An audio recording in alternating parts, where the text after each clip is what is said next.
गर्मियों के दिन आ रहे हैं और महालक्ष्मी सेल्स आपके लिए तैयार है लेटेस्ट कंज्यूमर अप्लायंसेस के साथ। Branded air conditioners, best brands, best offers के साथ आपके लिए अवेलेबल है महालक्ष्मी सेल्स में। एयर कूलर्स जो आपके पूरे घर में ठंडी हवा से आपके दिन को और खुशनुमा बनाए। Single door refrigerator, double door refrigerators, inverter battery, deep freezers, विजी cooler, LED televisions, semi and fully automatic washing machines, water purifier, RO plus UV, आटा चक्की, water dispensers, water coolers, mini refrigerators, सभी appliances बेस्ट ब्रांड्स के best offers के साथ आपके लिए available है Mahalakshmi sales में। Ulhasnagar camp 5 मधील कैलाश कॉलनी परिसरात झालेल्या दुहेरी हत्याकांड प्रकरणात उल्हासनगर गुन्हे शाखेनं आरोपी शेखर बिराजदार आणि अजय राव यांना अटक केली होती।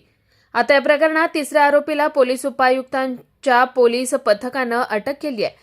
उल्हासनगर गुन्हे शाखेचे वरिष्ठ पोलीस निरीक्षक योगेश आव्हाड यांच्या मार्गदर्शनाखाली पोलीस उपनिरीक्षक अशोक पवार, पोलीस अंमलदार पिंट्या तोरवे, गणेश गावडे, रितेश वंजारी, योगेश वाघ, प्रसाद तोंडलीकर, रामदास उगले, शेखर भावेकर आणि बाबू जाधव यांच्या पथकाने शुक्रवारी सकाळी शेखर बिराजदार आणि अजय राव यांना अटक केली होती।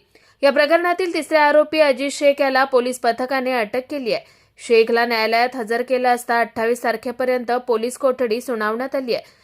दरम्यान कॅम्प 5 मधील कैलाश कॉलनी चौकात सायंकाळी 7:30च्या सुमारास 15 ते 16 जणांच्या टोळक्याने हातात शस्त्र घेऊन हल्ला केला होता। या गोळीबारात सख्खे भाऊ अनिल हरकेश चौहान आणि अमन हरकेश चौहान यांचा मृत्यू झाला, तर अर्जुन सूरजबली चौहान गंभीर जखमी झालाय। Bureau report Swanand media, Ulhasnagar.